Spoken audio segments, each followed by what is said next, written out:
Igama lami ngu-Austin Moyo.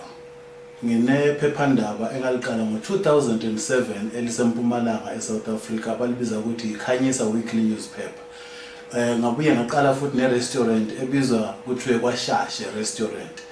Ngamabhizinisi enginawo la eSouth Africa engibona ukuthi lolu bizo olwethulwa ngumongameli welizwe uMnangagwa ukuthi abantu abasemazweni abaseZimbabwe babuye emakhaya. Ayikho into ebambekayo, into eyinselele yenza ukuthi singathatha impahla zethu o amabhizinisi ethu siwathengise sibuyele ekhaya. Ngoba uma ufika eZimbabwe, uma uvela eDiaspora, awukwazi ukuthi ufike eZimbabwe ube ngumuntu ozofika ube ngumthwalo ebantwini.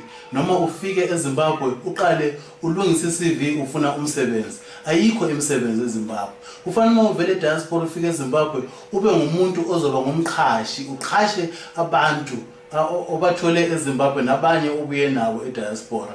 So yikho nje saqala lenhlangano esibiza ukuthi iDiaspora Care Forum, ukuthi abantu bakwazi ukufoma ama-cooperatives bazokwazi ukuthola ifunding ukuthi uma befika eZimbabwe bangavuki ngosuku olulandelayo bezamula bengazi ukuthi bazokwenzani, kodwa ke bangene emathubeni azobe ekhona elungiswe bengakafiki ekhaya.